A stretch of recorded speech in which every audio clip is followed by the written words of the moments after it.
Morning Telangana. నేను మీ ప్రతిష. బులెటిన్ల ముందుగా headlines. Krishna బోర్డుకు ప్రాజెక్టుల అప్పగింతపై పోరుకు సిద్ధం. కేసీఆర్ నాయకత్వంలో బీఆర్ఎస్ ఉద్యమ కార్యాచరణ. రేవంత్ సర్కార్ వైఫల్యాలపై నిగ్గదీసి అడుగుతున్న గులాబీ దళం. తప్పించుకునేందుకు కుట్రలు మొదలుపెట్టిన పాలకపక్షం. రేవంత్ తీరు నిరసిస్తూ ఊరూరా బీఆర్ఎస్ ఆందోళనలు. కేసీఆర్ కు క్షమాపణ చెప్పాల్సిందేనని డిమాండ్. జీతాలు లేవు, పెన్షన్లు రాలేదు. 6వ తేదీ వచ్చినా డబ్బులు రాక ఉద్యోగుల ఇబ్బందులు. వైజాగ్ టెస్టులో రోహిత్ సేన దెబ్బకు ఇంగ్లీష్ టీం చిత్తు. 1-1తో సిరీస్ ను సమం చేసిన టీమిండియా. చూస్తే కృష్ణానదిపై ప్రాజెక్టుల పరాధీనంపై గులాబీ అధినేత పోరుబాట పట్టనున్నారు.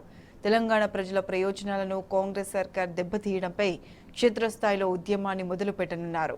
కృష్ణా డెల్టాకు చెందిన ప్రజాప్రతినిధులు ముఖ్య నేతలకు ఉద్యమ కార్యాచరణపై దిశానిర్దేశం చేయనున్నారు.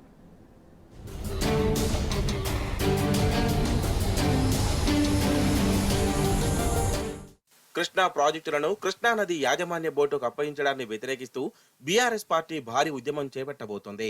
ప్రాజెక్టుల పరాధీనంపై కేసీఆర్ ప్రత్యేకంగా దృష్టి పెట్టనున్నట్లు తెలిసిందే. కేఆర్ఎంబీపై కాంగ్రెస్ ప్రభుత్వ వైఫల్యం, తెలంగాణ ప్రయోజనాల పట్ల ఆ పార్టీ చిత్తశుద్ధిని ప్రజల్లోకి తీసుకెళ్లేలా ఉద్యమ కార్యాచరణను ప్రకటించనున్నారు కేసీఆర్. హైదరాబాద్, రంగారెడ్డి, నల్గొండ, ఖమ్మం, మహబూబ్నగర్ జిల్లాలకు చెందిన ముఖ్య నేతలతో గులాబీ బాస్ సమావేశం కానున్నారు. 5 జిల్లాల్లోని బీఆర్ఎస్ ఎమ్మెల్యేలు, ఎమ్మెల్సీలు, ఇతర ప్రజాప్రతినిధులు, రాష్ట్ర, జిల్లా, నియోజకవర్గ స్థాయి నేతలను సమావేశానికి ఆహ్వానించారు. ఈ మీటింగ్లోనే కేసీఆర్ ఉద్యమ కార్యాచరణను ప్రకటించనున్నారు.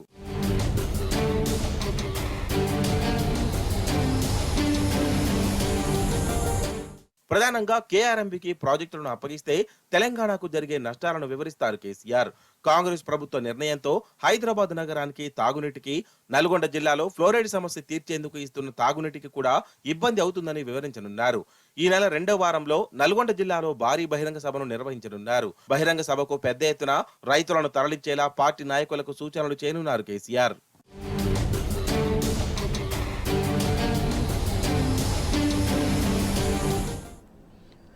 అధికారంలోకి వచ్చిన 2 నెలల్లోనే కృష్ణా ప్రాజెక్టులను కేఆర్ఎంబీకి అప్పగించిన కాంగ్రెస్ సర్కార్లో అలజడి మొదలైందా? బీఆర్ఎస్ ప్రశ్నలకు సమాధానం చెప్పుకోలేక, ప్రజలకు వివరణ ఇచ్చుకోలేక ఆంక్షల కుట్రలకు తెరలేపిందా? ప్రభుత్వ వైఫల్యాన్ని ఎండగట్టేందుకు నల్లగొండలో బీఆర్ఎస్ నిర్వహించాలనుకున్న సభను అడ్డుకోవాలనుకుంటున్నదా? అంటే జరుగుతున్న పరిణామాలను పరిశీలిస్తే ఈ అనుమానాలే కలుగుతున్నా.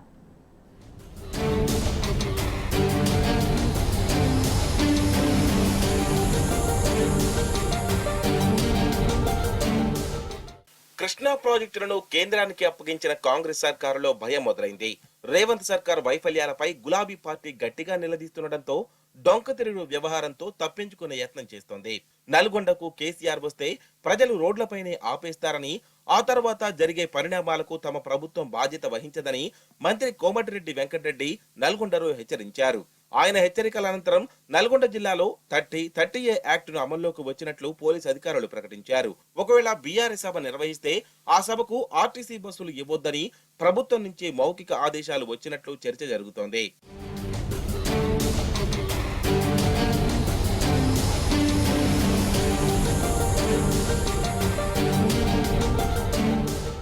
శ్రీశైలంతో పాటు నాగార్జున సాగర్ ప్రాజెక్టును కేఆర్ఎంబీ పరిధిలోకి తెచ్చేందుకు కాంగ్రెస్ సర్కార్ ఒప్పుకుంది. ఈ 2 ప్రాజెక్టుల నిర్వహణ బోర్డు పరిధిలోకి వెళ్తే తెలంగాణకు తీవ్ర నష్టం వాటిల్లుతుందని బీఆర్ఎస్ తీవ్ర ఆందోళన వ్యక్తం చేస్తోంది. కాంగ్రెస్ సర్కార్ చర్యను తీవ్రంగా వ్యతిరేకిస్తూ ప్రజల్లోకి వెళ్లేందుకు సిద్ధమవుతోంది. అందులో భాగంగా నల్గొండ కేంద్రంగా భారీ బహిరంగ సభను పెట్టి ప్రజలకు వివరించాలని బీఆర్ఎస్ భావిస్తోంది. అలా బీఆర్ఎస్ నల్గొండ సభపై ఆలోచన చేసిందో లేదో సీఎం రేవంత్ రెడ్డితో పాటు ఇరిగేషన్ శాఖ మంత్రి ఉత్తమ్ కుమార్ రెడ్డి ఎదురుదాడికి దిగారు. దీనికి కొనసాగింపుగా నల్గొండ జిల్లాలో పలు పరిణామాలు చోటు చేసుకున్నాయి. సీఎం ఆఫీస్ డైరెక్షన్ మేరకు మంత్రి కోమటిరెడ్డి వెంకటరెడ్డి నల్గొండ కలెక్టరేట్ లో ప్రత్యేకంగా ప్రెస్ మీట్ నిర్వహించి అడ్డగోలు, అసంబద్ధ ఆరోపణలు చేశారు.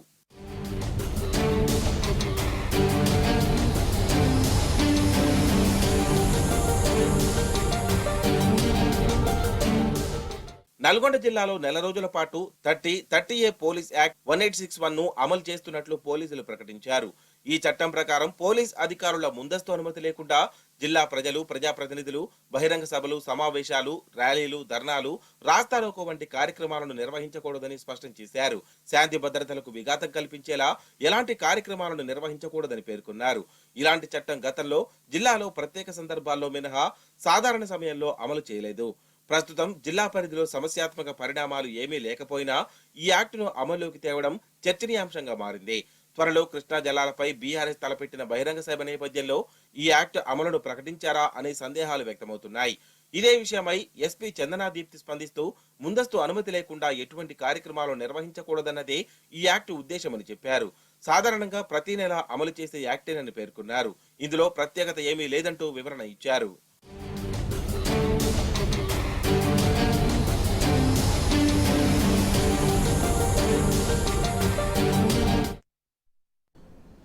బీఆర్ఎస్ అధినేత కేసీఆర్ పై రేవంత్ అనుచిత వ్యాఖ్యలతో యావత్ తెలంగాణ అట్టుడికింది. సీఎం రేవంత్ రెడ్డి తీరుకు వ్యతిరేకంగా పలు జిల్లాల్లో గులాబీ నేతలు, కార్యకర్తలు ఆందోళన చేపట్టారు. ఎక్కడికక్కడ దిష్టి బొమ్మలను కాలబెట్టి నిరసన వ్యక్తం చేశారు. రేవంత్ రెడ్డి వెంటనే గులాబీ బాస్ కేసీఆర్ కు క్షమాపణలు చెప్పాలని డిమాండ్ చేశారు. ఇలాంటి వ్యాఖ్యలు మరోసారి చేస్తే తీవ్ర పరిణామాలుంటాయని హెచ్చరించారు.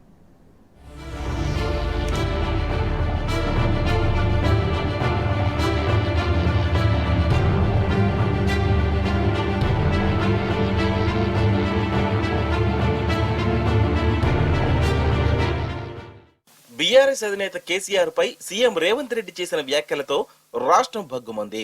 రేవంత్ రెడ్డి చేసిన అనుచిత వ్యాఖ్యలను సూర్యాపేట బీఆర్ఎస్ కార్యకర్తలు తీవ్రంగా ఖండించారు. తెలంగాణ తల్లి విగ్రహం వద్ద సీఎం రేవంత్ దిష్టిబొమ్మ దహనం చేసి నిరసన తెలిపారు. రేవంత్ రెడ్డి నోరు అదుపులో పెట్టుకోకపోతే తీవ్ర పరిణామాలు తప్పవని హెచ్చరించారు. తెలంగాణ జాతిపిత కేసీఆర్ గారి జై తెలంగాణ.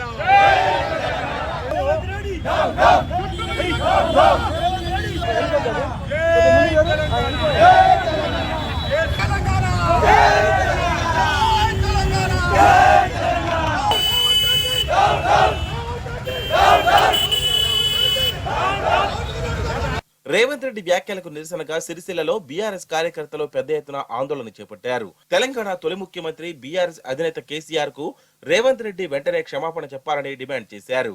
గంభీరావుపేట, సిద్దిపేట ప్రధాన రహదారిపై రేవంత్ దిష్టిబొమ్మ దహనం చేసి నిరసన వ్యక్తం చేశారు. ఈ ధర్నాలో టెస్కాప్ చైర్మన్ కొండూరు రవీందర్ రావు, బీఆర్ఎస్ నాయకులు పాల్గొన్నారు.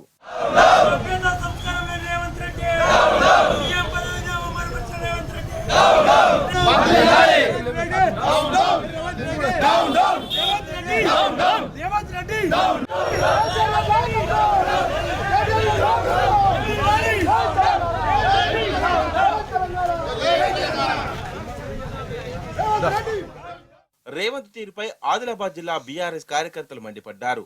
బోధ్ మండల కేంద్రంలో ఎంపీపీ తులా శ్రీనివాస్ ఆధ్వర్యంలో గులాబీ శ్రేణులు రేవంత్ దిష్టిబొమ్మను దహనం చేశారు. సీఎం హోదాలో రేవంత్ రెడ్డి సంస్కారహీనంగా మాట్లాడుతున్నారని ఆగ్రహం వ్యక్తం చేశారు. బీఆర్ఎస్ అధినేత కేసీఆర్ కు రేవంత్ రెడ్డి వెంటనే క్షమాపణలు చెప్పాలని డిమాండ్ చేశారు.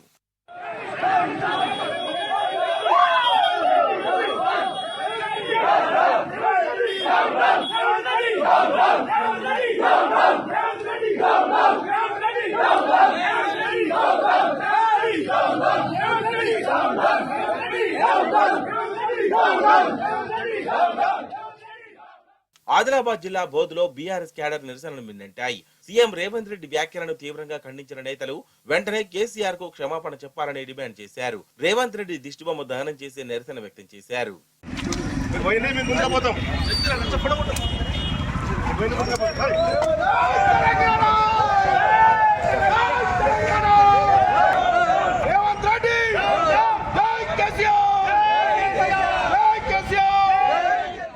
బీఆర్ఎస్ కార్యకర్తల నిరసనతో కరీంనగర్ హోరెత్తింది. తెలంగాణ చౌక్ లో రేవంత్ రెడ్డి దిష్టిబొమ్మను బీఆర్ఎస్ శ్రేణులు దహనం చేశారు. తెలంగాణ తెచ్చిన మహనీయుడు కేసీఆర్ ను విమర్శించే అర్హత రేవంత్ రెడ్డికి లేదంటూ మండిపడ్డారు.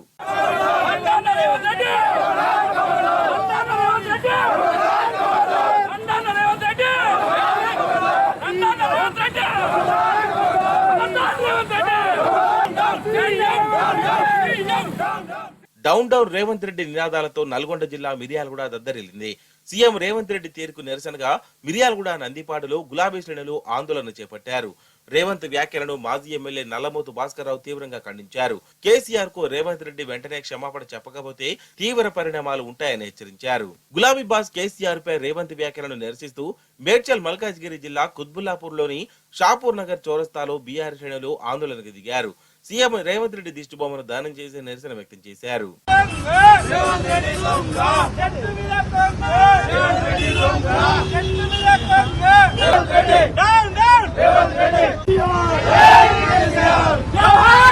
తెలంగాణ తెచ్చిన మహనీయుడు కేసీఆర్ పై ఓటుకు నోటు కేసులో దొరికిన ప్రబుద్ధుడు నోరు పారేసుకోవడంపై అన్ని వర్గాల ప్రజలు ఆగ్రహం వ్యక్తం చేశారు. సీఎం హోదాలో ఉండి ఇలాంటి భాషను వాడడం ఆ స్థాయిని దిగజార్చినట్లేనని హితబోధ చేశారు. వెంటనే కేసీఆర్ కు క్షమాపణ చెప్పి తెలంగాణ ప్రజలకు ఇచ్చిన హామీలపై దృష్టి పెట్టాలని రేవంత్ రెడ్డికి జనమంతా చురకలందించారు.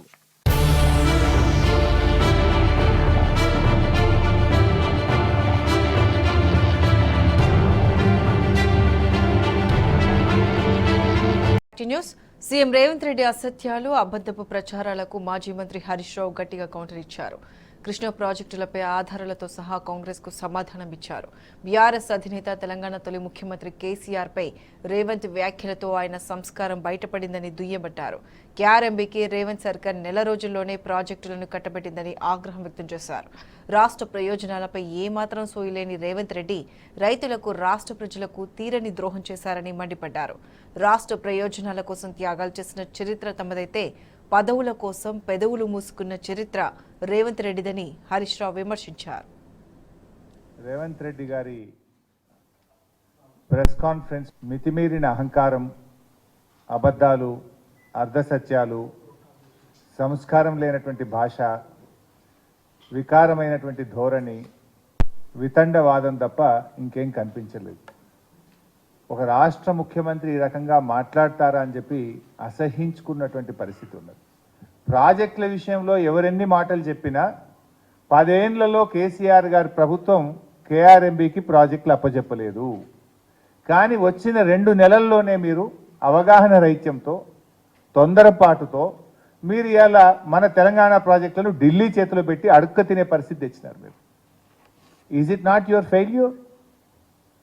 నెలలోగా ఉమ్మడి ప్రాజెక్టులు కృష్ణా బోర్డు చేతికి, ఇది అన్ని ప్రముఖ పత్రికలు స్పష్టంగా రాసినాయి.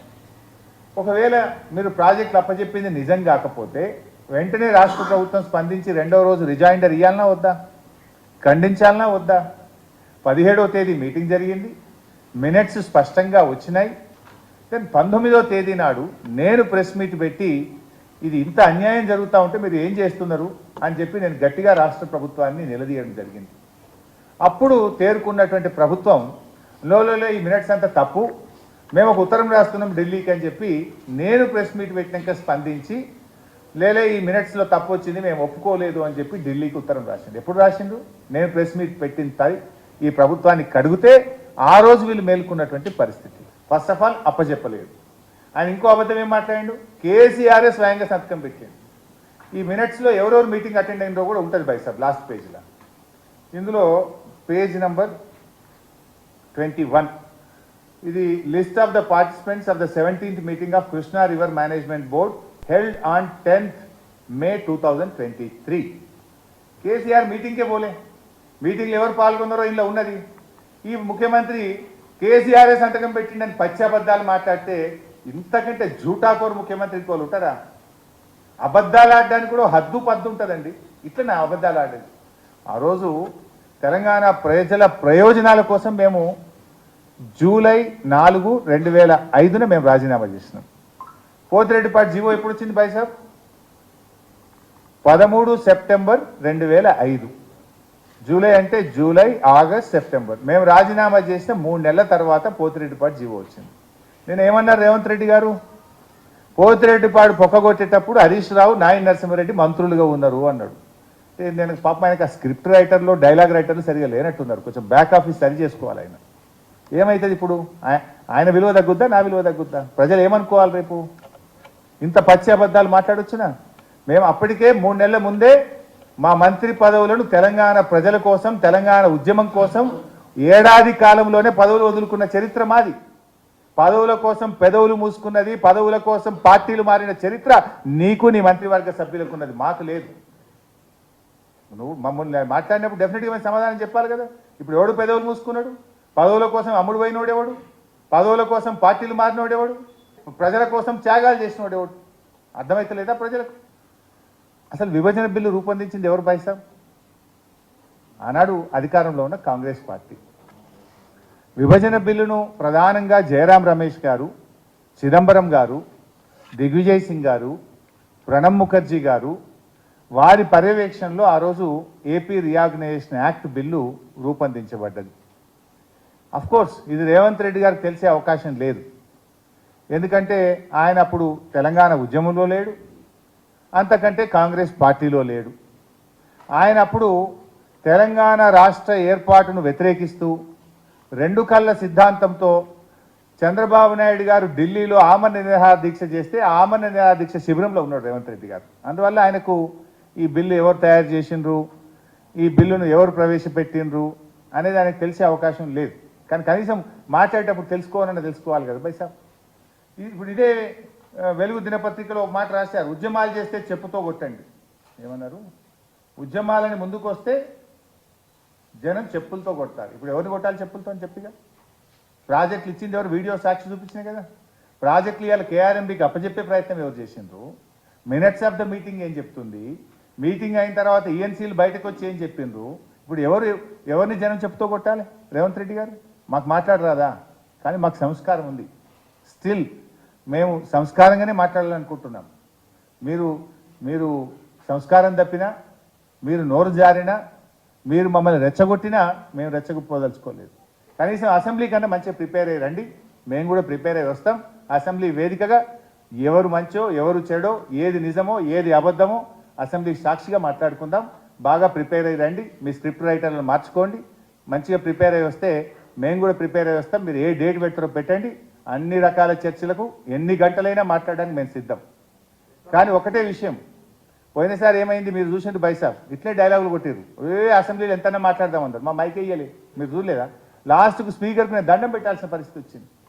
మన వైట్ పేపర్ మీద మీరు మాకు చర్చకు అవకాశం ఇవ్వకుండా, కనీసం క్లారిఫికేషన్ కూడా అవకాశం ఇవ్వకుండా హౌస్ అడ్జెంట్ చేసుకొని ఎవరు పారిపోయిందో రాష్ట్ర ప్రజలు చూడలేదా? ఇప్పుడు కూడా ఎన్ని గంటల్లో మాట్లాడతాం, మైక్ కట్ చేయమన్నారు కదా. Please don't cut our mic. ఇవ్వండి, మైక్ ఇవ్వండి, తప్పకుండా మేము సమాధానం చెప్తాం. మేము అన్ని విషయాలు చెప్తాం. కానీ మేము రాజకీయాల కంటే రాష్ట్ర ప్రయోజనాలకు మేము ప్రాధాన్యత ఇస్తాం. ఉద్యోగులకు ప్రతి నెల 1వ తారీఖు వేతనాలు ఇస్తామని హామీ ఇచ్చిన కాంగ్రెస్ గద్దెనెక్కిన తర్వాత దానిని నిలబెట్టుకోవడంలో విఫలమైంది. 5వ తేదీ దాటినా చాలా సబ్ ట్రెజరీలో ఇప్పటి వరకు టీచర్లు, ఉద్యోగులకు వేతనాలు అందలేదు. 1వ తారీఖు కొందరికే వేతనాలు వేసిన ప్రభుత్వం అందరికీ ఇచ్చినట్టు చెప్పుకుంది. వాస్తవానికి ఇప్పటి వరకు పూర్తి స్థాయిలో వేతనాలు జమ కాలేదు. పెన్షన్లు కూడా పడకపోవడంతో చాలా చోట్ల లబ్ధిదారులు ఇక్కట్లు పడుతున్నారు. జిల్లాలో 3 నుంచి 4 సబ్ ట్రెజరీలుంటే ఒక ట్రెజరీలోనే వేతనాలు జమ చేసి జిల్లా అంతా ఇచ్చేసినట్లు ప్రచారం చేసుకుంది రాష్ట్ర ప్రభుత్వం. ఇక మిగతా ట్రెజరీలో మాత్రం వేతనాలు ఆలస్యంగా జమ చేస్తుంది.